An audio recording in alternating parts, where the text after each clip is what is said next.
Imagine you took a blood thinner today and you end up with a really painful erection that lasts for over 4 hours. It is the last thing that one imagines can happen when you're treating high blood pressure.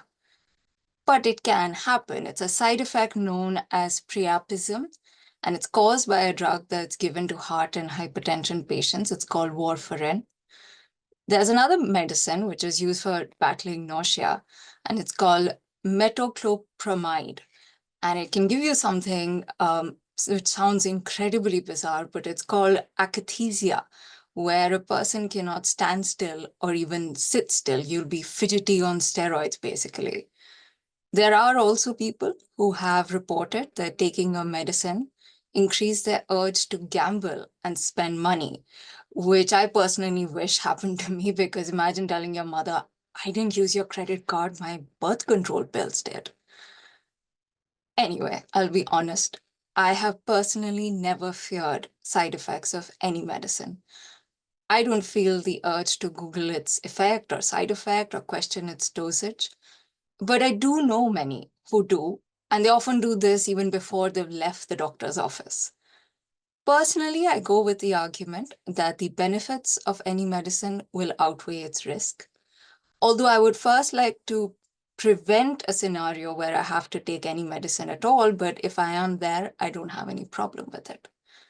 And this philosophy largely worked for me as long as I was taking very popular antibiotics, probiotics, anti-allergens, and paracetamol. But then recently I was diagnosed with a hormonal disorder, which is a severe form of premenstrual stress. It's called premenstrual dysphoric disorder. And while most women get moody or they crave some cake during their period, I am an emotional tornado and I want to eat enough cake to feed an army. So I was recommended a medicine which comes from a class of drugs called selective serotonin reuptake inhibitors. And I never heard of these before, so I had to do some research on it. What I found fascinated me. Our body is so complex, and that complexity changes so much from individual to individual based on age, lifestyle, genetics, and a whole bunch of other stuff. So we actually don't know every single possible effect a drug can have, other than the one that we are hoping it will. And by the way, this extends to just about anything we put in our bodies, including herbs and leaves and all that natural remedy stuff that Instagram keeps insisting I buy. Just because it's natural doesn't mean it doesn't contain chemicals. How any ingested chemical will impact which cell in which organ of your body, and how that impact will change the functioning of your body is still impossible to tell with 100% guarantee. So there are these really strange side effects that can happen. But considering we can now predict whether an asteroid will hit this planet or not, why is it so hard to predict exactly how our own bodies will respond to various chemicals? This is Sonali Acharji, and you are listening to Health Wealth, a podcast that hopes to leave you with enough knowledge about human health that the next time you hear the words 1 in 5 Indians are at risk from so-and-so disease, you will not feel hopeless and demotivated. If you really think about it, what happens when you fall sick? You go to a person whom you barely know and take a medicine or a procedure that has been created by someone they barely know, like a pharma firm or a medical device manufacturer, who in turn would be relying upon data and information from people they barely know, like trial participants or Thomas Fogarty, who created the balloon catheter. It is an entire chain of trust which happens. Trust that the doctor has been taught well, trust that the medicine has been produced well, trust that the trial participants have been honest. For the patient, though, that trust is the hardest because their life is at stake. And sometimes it takes so long to build that trust that you end up losing very valuable treatment time. So how can we make it easier for patients to have faith in medicine and not go paranoid thinking about side effects? One solution could be to have better safety for medicines and better data. There is an entire body of work which exists called pharmacovigilance, which is dedicated to monitoring the safety of medicines and figuring out how to reduce the risks. But to do this, you do need data. You do need people to come and tell you, has this medicine worked and what has it actually done to you? But which one of us does? I've taken an anti-nausea medicine that made me super sleepy, but I felt better overall. So now I don't know if the sleepiness of that drug was an adverse drug reaction. All I know is that it stopped me from throwing half-digested ramen up on a stranger. I didn't think of pointing that sleepiness out to any doctor, and often that is the case with adverse drug reactions. If they're very minor and it goes away and you still get better, you won't think it necessary to return to the hospital queue and then risk waiting an extra hour because their printer just broke. People around the world, however, do this. The rate of adverse drug reaction reporting is 5% globally, and it's less than 1% in India. I am pretty sure that more Indians have reported what the Ambanis ate at which wedding, pre-engagement, engagement event than what happened to them after they took a pill. But if we don't report adverse drug reactions, how do we get to know enough to blindly trust medicine? And is pharmacovigilance really there to benefit our well-being? Or is it just another attempt to get us to buy more medicine? To help us understand medical safety and pharmacovigilance, we have with us today Dr. Kaushik Mehti, who is the Executive Director of Safety Medical Sciences at Paracetamol, which is one of the world's largest clinical research organizations. And he's going to help us understand all about adverse drug reactions and what to do in India. Thank you, sir, for coming today. Thanks, Anali. Thanks for having me. Just to start off with, when I heard the word adverse drug reaction, my first thought was, is it the same as a side effect? Or is there a difference between the two? So the side effect is an older terminology. It is still used by the common personnel. The side effect was traditionally used for the effect of medications which are unintended, mostly not so positive adverse, as well as some positive effect of the drug as well. However, the ICH, which is International Conference of Harmonization, has advised the professional pharmacovigilance professional to use the terminology more of adverse event, adverse drug reactions, rather than side effect, because that's sometimes a misnomer.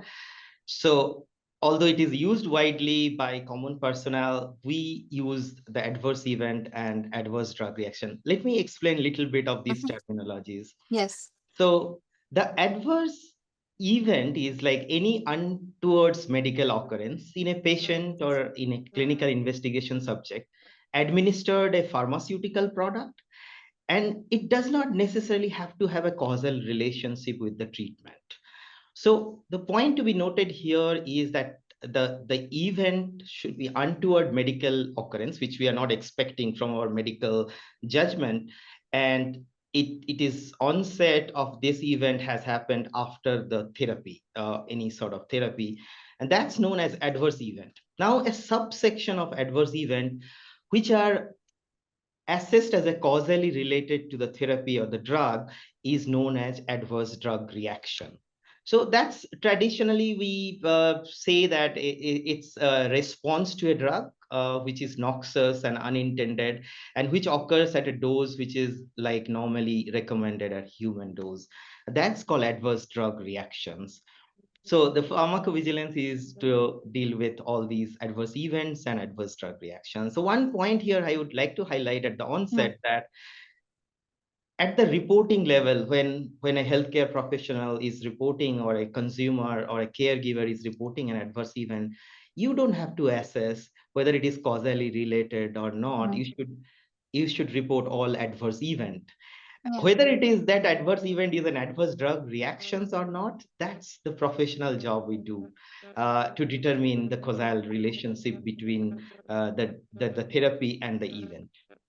So Tell me, usually these days when you are prescribed a medicine by a doctor, people do tend to ask, is there a side effect? And that's still the popular term being used by many of us. And the doctor does give you a couple of things.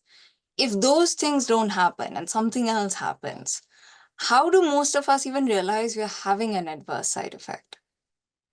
Yeah, that's a great question. So let me take a step back and give the conceptual clarity that Mm, why we cannot really anticipate all the adverse events. mm, So we have our clinical trial. Even before the clinical trial, that means we are studying a new medication in humans. We do preclinical studies. So all these preclinical and clinical has its own limitations. So when we use in the real world after the marketing authorization has been so that the regulator has approved the product, we still find a lot of new adverse events. So eventually, so it's important we say that it is important to monitor the adverse event of the or the safety of a medicinal compound throughout its life cycle.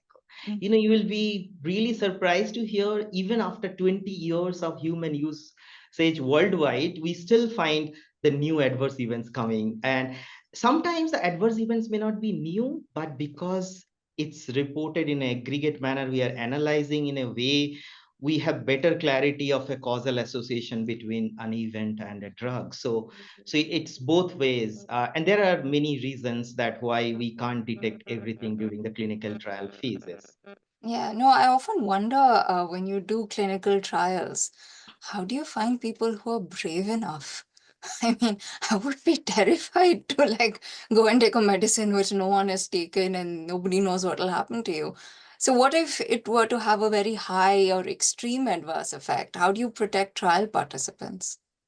Yeah, absolutely. So I think this is very interesting question, and it's also like there are two sides of it. Like I would say that there are phase one studies. By the way, phase one study can be conducted based on the molecules in Mhm, healthy volunteers or some toxic molecule. Like most of the anti-cancer agents are tried only in patients. They are not tested in a healthy human being because it can be toxic.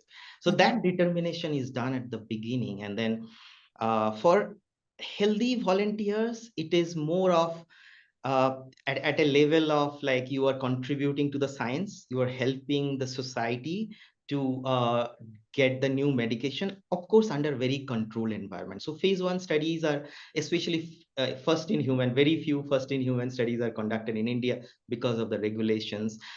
So it is under very controlled environment. You get medication, but you get your complete body checkup, very vigorous checkup before and after that medication. So sometimes that is also a motivation to a common person. So two way, you're giving to the society, and the second is the taste dose given to you are likely to be less toxic. Accidents do happen, and then that is covered, mm, but it is like more of you getting checked up. Society is you're giving back to the society, but that's very less number of population, because the healthy volunteer studies are only phase one and happens less. I'm talking about phase two, phase three, which we are mostly by clinical trial we mean a lot about those studies. mhm, And many times it is a dual benefit. Some medication, some new medication may not be accessible to us. Like there might be two reasons. One is the medications may be not approved yet in India. It is approved elsewhere, or it is like under development, but shown some promising results so far. And if I do not have any established treatment for my condition, so I think it is better choice to be enrolled in a clinical trial, because we have been hearing a lot of patient stories in the past where they really on the hindsight they see that okay, I'm here today living talking to you because I participated for this drug which is now marketed, but it was not there at that point of time. I had no access, but my physician, my was a clinical researcher, told me that you have an option to be participating in this trial. And this is very true for a lot of oncology trials. These mm, biological therapies, cell and gene therapy, these are extremely costly and not accessible by vast majority of the people. So when there is no established condition for your treatment, maybe it is really beneficial. At least there are chances that you get benefit. See, just to clarify, the efficacy is not established. That's why we are Yeah. doing trial. So a safety and efficacy are not established, but safety is really evaluated in early phases. So by the time it goes to phase 3 studies to a larger population, we have at least data for many human exposure. So we can assume that we interpret from data, a lot of data, and we analyze that whether it is safe or not. And it's a matter of risk benefit analysis, always. Like, you take Yeah. some risk, you gain. I agree. Actually, I think for even for tuberculosis, a lot of the new drugs, patients are quite eager to go into the trials because they get access to them. Now, I see the reasons as to why a patient in a clinical trial would report adverse drug reactions because, it's in their interest, they're part of this trial. But why would the general public do it? Because, see, when I'm sick, I'm immediately in a slightly selfish mode, because my priority is me. It's to get better. If my appetite reduces or my sleep reduces, my first instinct would be to, try and fix that myself because, I want to eat and I want to sleep. Most of us will not go back to a doctor and unless it persists. And even then, I don't know, do doctors in India take it further? So this reporting of everyone, I mean, of the general public of adverse drug reactions, how does it even happen and why should it happen? Right. So this is a really a great question, and I want to reach out to public, like, through this, saying this. As you mentioned rightly, in India we contribute to less than 1%. Like, this is the Mm. it is so underreported. Only less than 1% of actual adverse drug reactions are reported. Uh, it is a global problem, but the India's problem is even more. So to the tune of, like, in some of the geographies, it is 5% or even more, up to 10% of adverse drug reactions are reported. Today we are doing much better, I would say, because few years back, our national pharmacovigilance program of India used to receive, I think that I am remembering 2018 data, it's Mhm. around 50,000 adverse event across the country we used to receive. Today, the awareness is increased. Government and a lot of professionals are working together, the healthcare professionals. Today, the number is per annum more than a lakh, and we are the seventh largest contributor to the VG base, which is WHO's safety database. Although I would say that's 2% of the close to 2% of the global contributions. But still, we are the seventh largest, and we are growing. We are growing. The awareness is really growing. Mhm. So now, coming to why should we report? See, I would say it is a moral responsibility of all healthcare professionals, and also, like, all the patients, because it is not only yourself, it is also giving back to the society. Unless we as a pharmacovigilance professional have data to analyze, especially for the more serious adverse events, like non-serious adverse event, you can choose to report when you are visiting your doctor next time you will be visiting the doctor, or you can telephonically report it. But anything serious, you need your attention. You may require withdrawing of a drug, or a modification of your dose level, or treating some other medication which can prevent the adverse event to have a more serious form. So it is advisable, whenever you have some adverse event or side effect, as you said, Mhm. you should report to the doctor, your treating doctor, either visiting the doctor if it is a Right. problematic. So you should call the doctor, or reach out to the nearest healthcare professional Mm. and report this, because collectively these small drops of water will give us ocean of data, which will Yeah. help us to prevent the adverse drug reactions in future. Ultimate goal for pharmacovigilance is to prevent adverse drug reaction. So the prevention as a primary level, secondary level, and at all levels, how can we improve patient safety? That's our objective, and for that, the essential element is data, and good quality data. Yeah. And once I go to my doctor and I let them know about, my reaction to the drug, what happens then? Like, what is the chain of events that take place with this data? Who gets it? Is it anonymous? And what do you do with it? The causative bit that you were saying, how do you sort of analyze that? Right. Okay. So let me explain how it happens. So by the way, as a consumer, as a patient, you can also directly report the adverse event Mhm. by calling the Central Pharmacovigilance helpline. There is a helpline now available by PVPI. One can call and report adverse event. There are email ID, and there is also an app introduced, so it can be reported by various mechanisms, and all these details are available in the PVPI website, which is by IPC, Indian Pharmacopoeia Council. So it is available by in the IPC website, all those details, and you can report any adverse event directly to the central authority. Now what happens is ultimately this goes to the central authority. So if you report to your doctor fill up the form, and we have the AMCs, which is called Adverse Drug Reaction Monitoring Centers across the country.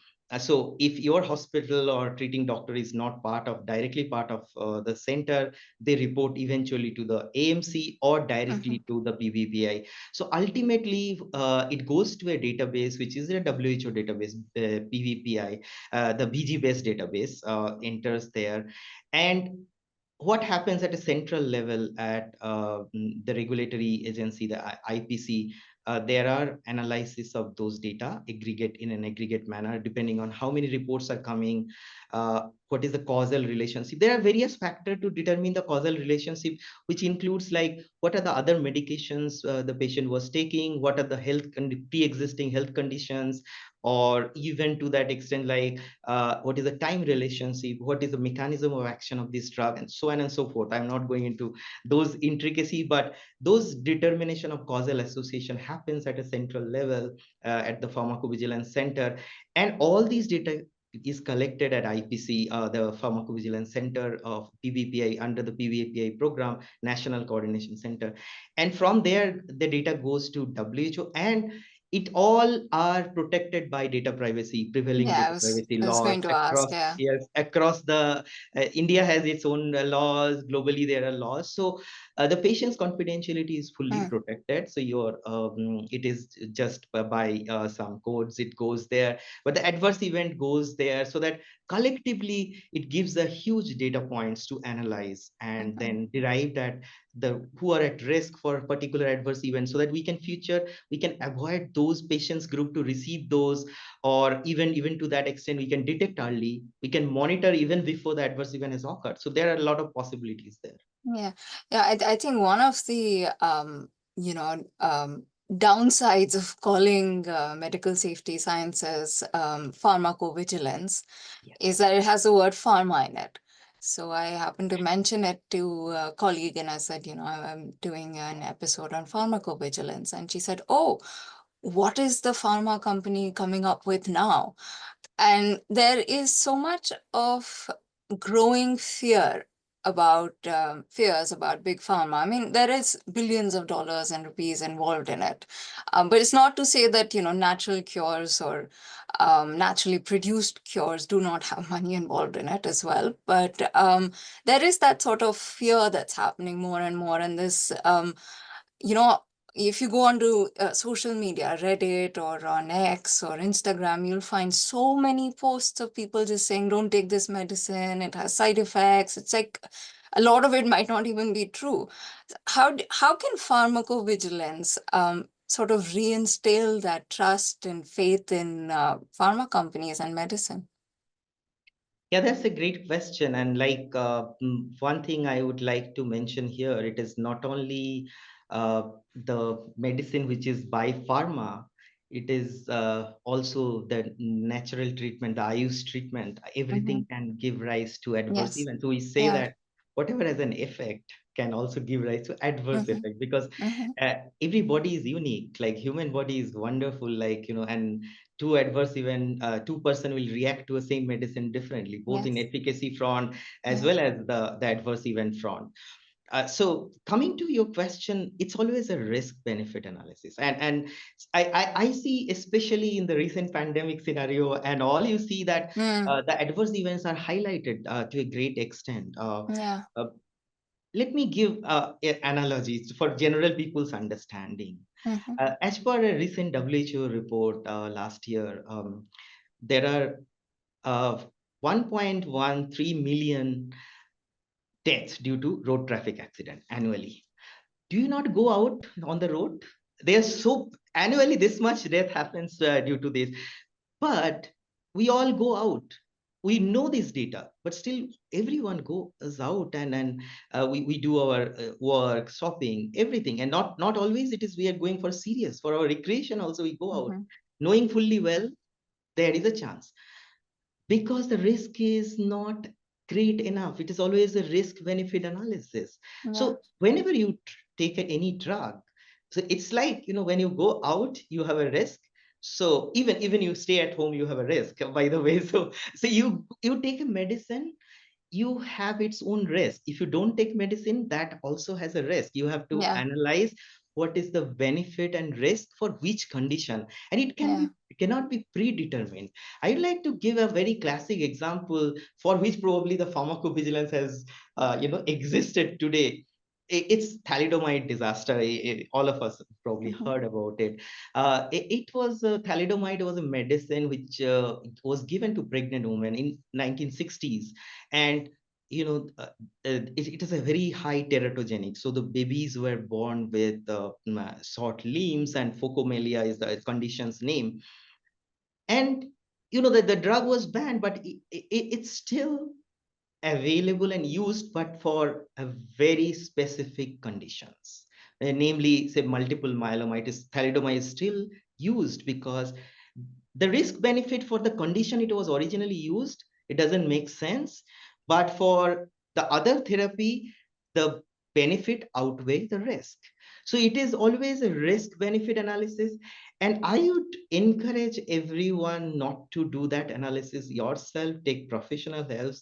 Let your physician in consultation with you take that decision, because this is not universal. I cannot Mm-hmm. predict this medicine may be beneficial for person A but may not be beneficial for person B, because of a lot of individual factors and the disease and the risk and the benefit. So it is an individualized risk benefit analysis and a consultation, and a dialogue between the physician and the patient, and the decision should be made there and not anywhere else. Yeah. No, I think there's a very beautiful concept someone once told me about. It's called choose your stress.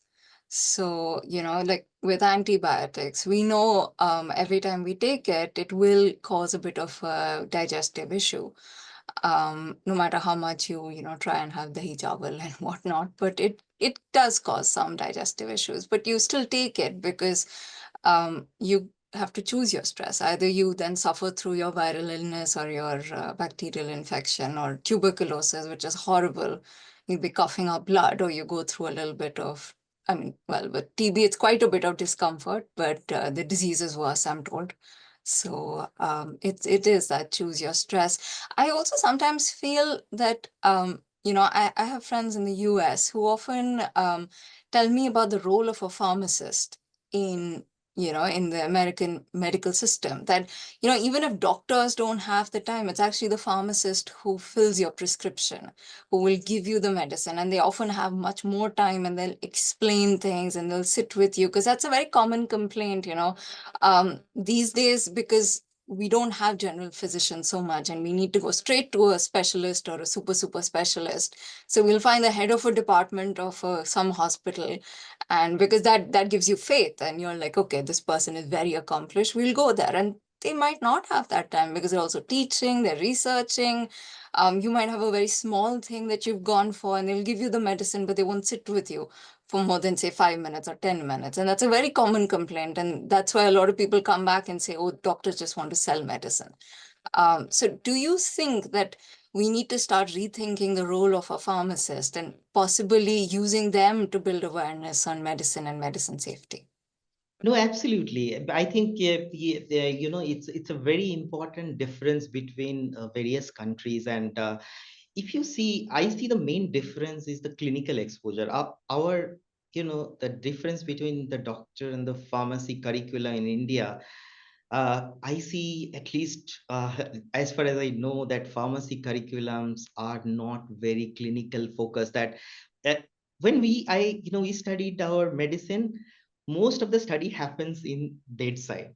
We hardly studied in the classroom. There are few classes, Mm, but the majority of the physician training curriculum happens at the bedside. Uh, mhm, so, so I think that's an important thing we should bring into the curriculum. In the US, not all state, some of the states in the US has permission for the pharmacist to prescribe certain medications mhm, like flu shots or certain contraceptives. Uh, in India, it's not there. There is no prescribing, right? But at the same mhm, time, the other point you have highlighted, the counseling, many times we doctors, we do not have time to say, mhm, uh, even we say we don't have time to make sure that the patient has mhm. understood what I have communicated, and that comes with rational use of medications and the proper usage. If it is not used proper, that can give to a lot of adverse events. So it's true. I think Pharm D is a curriculum which is recently a few years back introduced in India. It's getting popularity. I see that's mainly in the aim of that, getting the clinical exposure to the pharmacist. I hope the pharmacy council is going to re-evaluate, work with the stakeholders like government to Mhm. empower. Absolutely, it is required that all the healthcare professionals work together. It's not only the physician. Everybody is empowered to a right degree to have maximum time spent with each patient, because till today a doctor patient ratio in India is not that great, like Yes. it's Yeah. some of the advanced countries. So we need to depend on the nurses, we depend on the pharmacist or other healthcare professional to educate the patient and the caregiver, so that they really use the medicine in a proper way. They report back, because they can be much more accessible than a busy physician, as you have Yeah. mentioned already. Or the worst case scenario is we go to the thing that's the most accessible, which is our phone and the internet. And we see videos and tweets about things to avoid side effects and take a whole bunch of other stuff and get more sick. Has that happened? I mean, have you come across in medical safety, have you come across the downside of using medicine or avoiding medicine based on social media advice? Yeah, absolutely. And that's very common in India. Like, I will give example of antibiotics, and it's Mm, like hugely misused in India, I would mm, say, because I think when our colleagues comes from overseas, they get surprised that and broad spectrum antibiotics yeah, are yeah. available just like over the counter in India, and that's dangerous. Mm, Like, for example, you mentioned it sometimes back that uh, again, the risk benefit should be analyzed, and it cannot be analyzed by individual patients. It is very important that we use medication only when the benefit outweigh the risk. If you take antibiotic, it also kills our good bacteria. Our body consists of trillions of good bacteria, and also whenever you are infected, you have bad bacteria. So the antibiotic works on both, and mhm, we may not realize always. See, you might have some symptom like some gastrointestinal symptoms, some distress, some diarrhea, and all those things after antibiotic therapy. But uh, that's tip of the iceberg.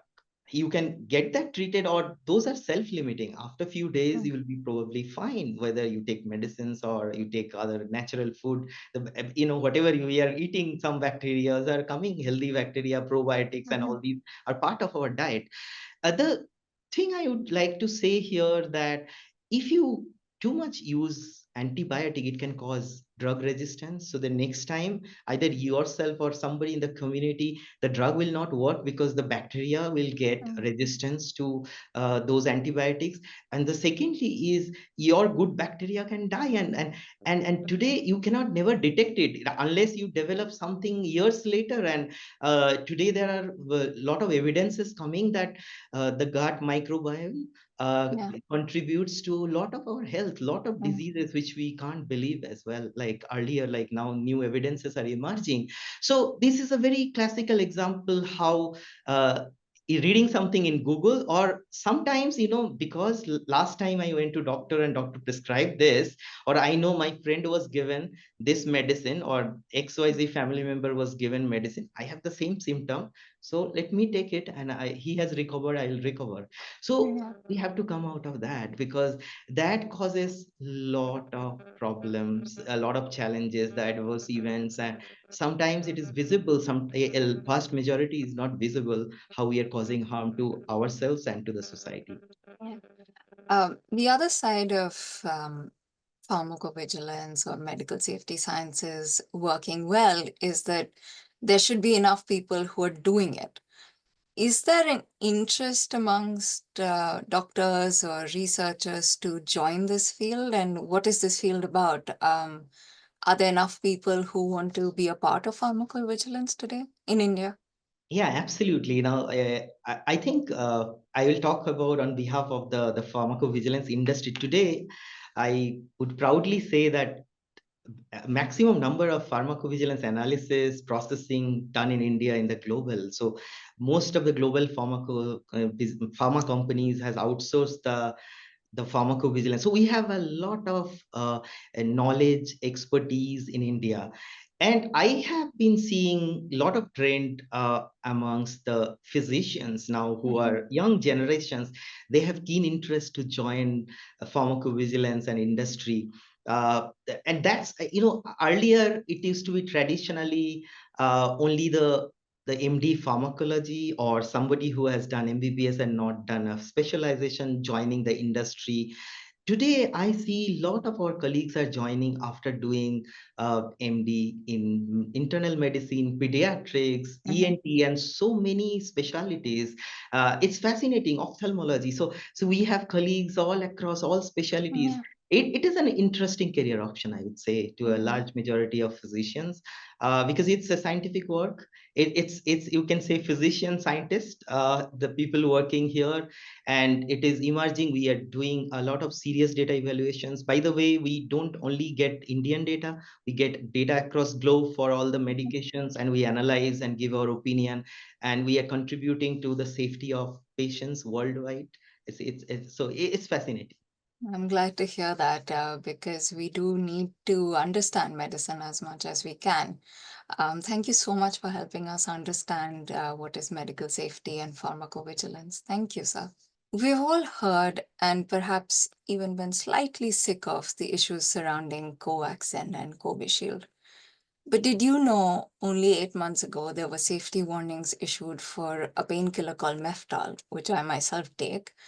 And after an assessment by the Pharmacovigilance Program of India, it was found to cause something called drug reaction with eosinophilia and systemic symptoms. I really wish I knew who named these things. Basically, you can get rashes, low platelets, and possibly life-threatening inflammation of organs. Also, in the last 1 year, there were safety warnings for the acid reflux drug called esomeprazole, which was linked to the adverse drug reaction hyperprolactinemia. I really wish I knew who names these things. The condition is basically when you have a lot more of the hormone prolactin in your body, which is dangerous as well.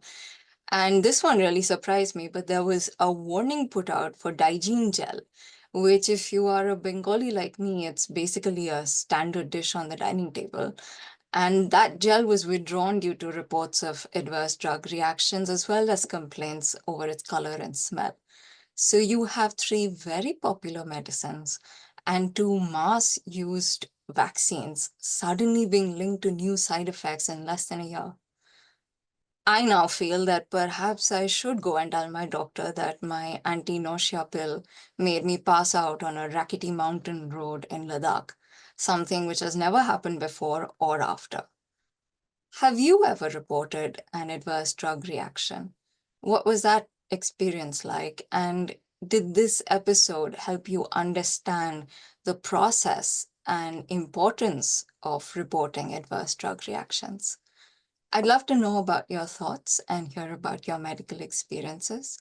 You can write to us at pods@indiatoday.com, or you can message us on 8588 966 We are also available on Facebook, WhatsApp channels, Instagram, and X.